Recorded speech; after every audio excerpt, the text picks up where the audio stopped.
Ассаламу алейкум, урматтуу мекендештер. Арыбаңыздар.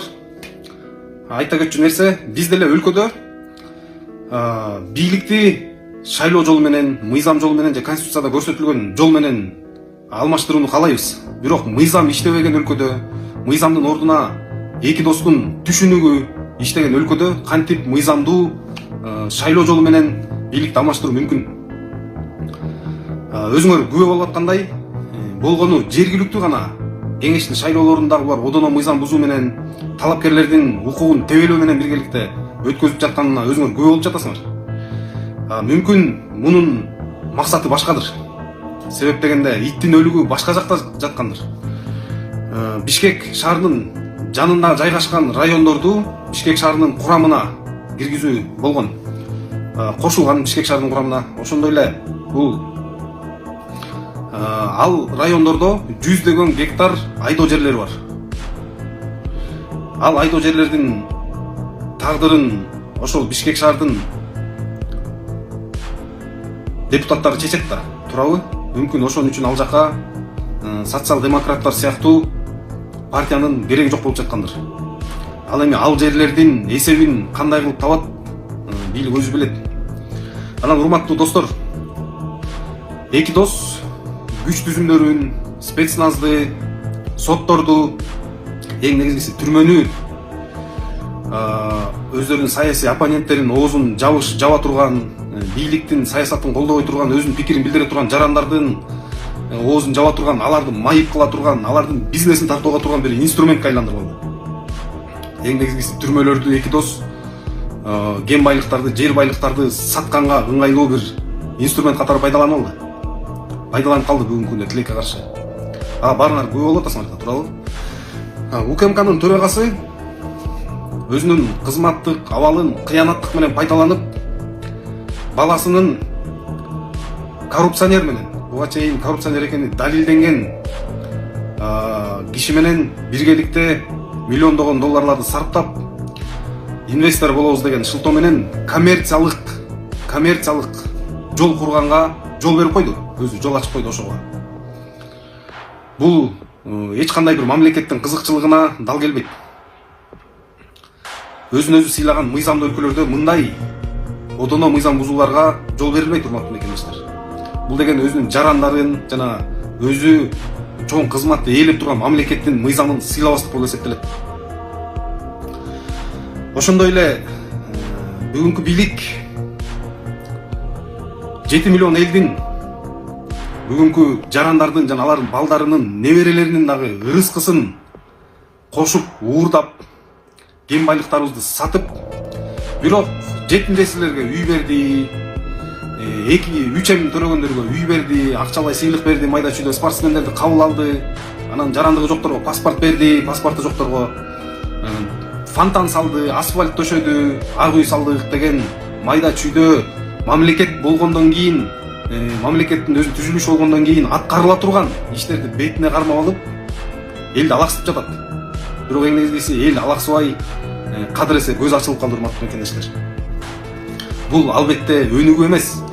Андан тышкары 5-10 жылдан бери иштеп келаткан майда, ири жана орто ишканалардын лентасын кесип элди алаксытып жатат. Алар буга чейин деле иштеп келатканын өзүңөр жакшы билесиңер. Анан албетте тынчтык, стабилдүүлүк ар бир кыргыз жаранына керек. Бирок урматтуу мекендештер, бүгүнкү тынчтык, бүгүнкү стабилдүүлүк бийлик башындагы чыккынчыларга, бийлик башындагы бандиттерге жана алардын айлана чөйрөсү, куда сөөгү, достору, бала чакасына керек болуп турат. Ошол себептен бүгүн бийлик элдин нааразычылыгы күчөгөн сайын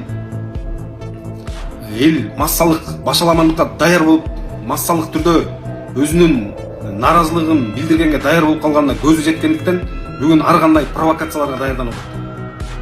Мүмкүн ал улут аралык, мүмкүн дин аралык, же түрмөдөн дагы бирөөлөрдү качыра турган бир ар түрдүү фейк, мындайча айтканда гейтпи, мүмкүн ошол сыяктуу бир операцияларды камдап жатканы тууралуу бизге маалымат келди. Анан Урматтуу бир туугандар, азыркы учурда Ош областына караштуу Араван районунда ушул Тастанбек деген досубуз сколиоз оорусунун 4 степени менен ооруп калыптыр. Ушул чет жакка барып операциясы үчүн $45,000 керек экен. 100 миң деген миллиондогон адамдар көрөсүздөр.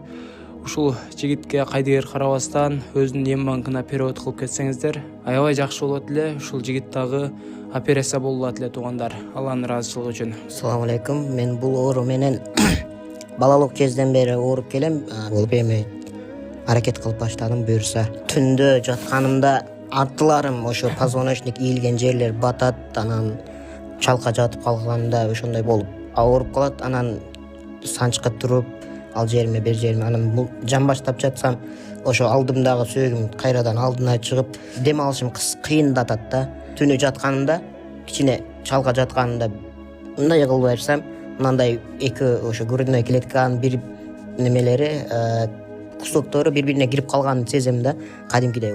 Анан үйүшүп ооруп калгандан массаж кылам. Ошол жерлерди массаж кылып өзүм ата-энеме билдирбей неме кылып жай берем да, анан көңүлүм неме болуп, анан жатып дем алып калам. Ушул досума кайдыгер карабастан эм банкына жана ошондой эле единица катары деле салып койсоңуздар болот. Өзүнүн эм банк номерине дагы перевод кылып, ушул операция болуп кетүүсү үчүн себепчи болуп калыңыздар. Мекендештер, бүгүнкү бийлик жарандарды алаксытып атканын дагы бир формасы. Биздин өлкөдө машина чыгып атат, вертолет чыгып атат деп болгону сборка деп коет, бизден куралып чогулуп аткан нерсени мактанып атат. Айланайын агайын туугандар, 30 жылдан бери өзүнүн салыгын төлөп пайдаланып келаткан айдоо жериңе ээ боло албагандан кийин, өзүңдүн мамлекетиңде өзүң жаран катары баш көтөрүп жүрө албагандан кийин, пикириңди эркин билдире албагандан кийин, 30 жылдан бери оңдоп түздөп, иш орун түзүп, аякты селс аяктарга талатып тонотпой колдонуп келген имараттарыңарды дагы ээ боло албагандан кийин, өлкөдөн чыгып аткан самолет, вертолет, мага демектен ракета чыксын, машина чыксын, анын эмне пайдасы бар? Элге эмне пайдасы бар? Айткылачы, бизде самолет эмес, машина эмес, 30 жыл алтын чыгып келди, урматтуу мекендештер. 30 жылдан бери алтын чыгып келди. Бирок ошого карабастан эч кандай өнүгүүнү көргөн жокпуз. Болгону бийлик башындагылардын жакындары байып атат, андан башка эч кандай өзгөрүүнү көргөн жокпуз да. Элдин жашоосу кыйла оорулуп кетти акыркы 3 жылда. Ошондой эле кошумчалай кетчү нерсе, убакыт керек деп отуруп 4 жыл өтүп кетти. 4 жылда эбегейсиз зор жерлерибизден, кен байлыктарыбыздан, стратегиялык объектилерибизден жана ошондой материалдык жана моралдык баалуулуктарыбыздан ажырап жатабыз. Мекендештер, мындан ары убакыт бийликке дагы, өзүбүзгө дагы, карапайым элге дагы убакыт жок. Бийликти мына бүгүн алмаштырыш керек. Урматтуу мекендештер, эки дос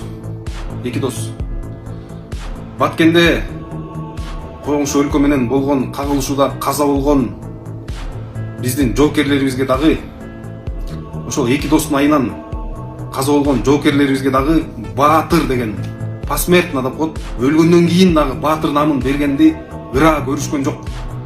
Бунун артында кандай сыр жатат дейсиңер? Ал эми ошол кагылышууга толугу менен жоопкерчиликтүү болгон Камчыбек Ташиев бир эмес эки жолу генерал намын жаңыртты. Тескерисинче, Ташиев аскер прокуратурасына суракка чакырылыш керек эле, кандайдыр бир деңгээлде моралдык, юридикалык жоопкерчиликке тартылгандын ордуна бир эмес эки жолу генерал намын жаңыртты. Бул дагы элди сыйлабастык деп жана теңин албастык деп мен баалайм, урматтуу мекендештер. 4 жылдын ичинде биздин коңшу Кытай өлкөсү бизге тымызын экспансия кылып келатканын өзүңөр көрдүңөр. Жана Кытайдын ошондой бир ок атпай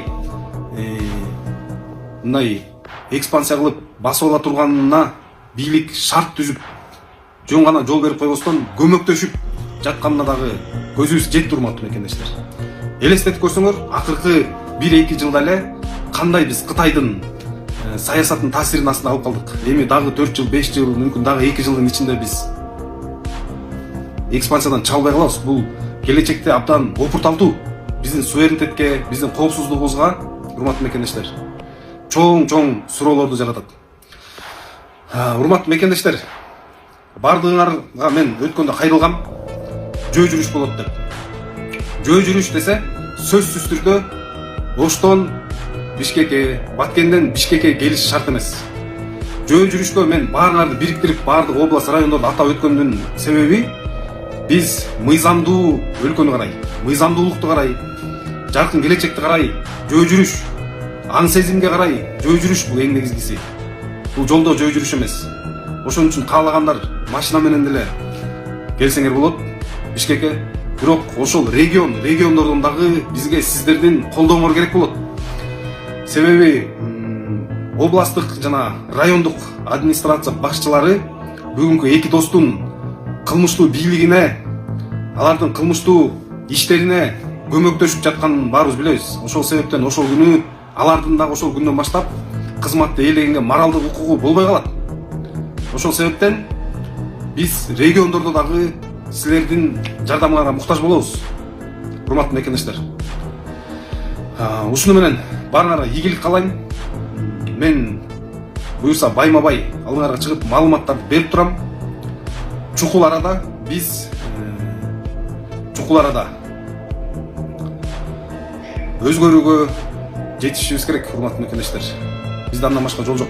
Мамлекетибиз өтө опурталдуу бир акыбалга келип калды. Абдан күмөндүү бир адамдардын колуна түшүп калды. Мамлекетибиздин тагдырын бүгүн чыккынчылар, шпиондор чечип атат. Ошон үчүн урматтуу мекендештер, биз алдыга карай, келечекке карай, эң негизгиси аң сезимге карай жөө жүрүш кылабыз. Кайдыгер болбогула, баарыңарга ийгилик, дагы маалыматтарды күткүлө урматтуу мекендештер.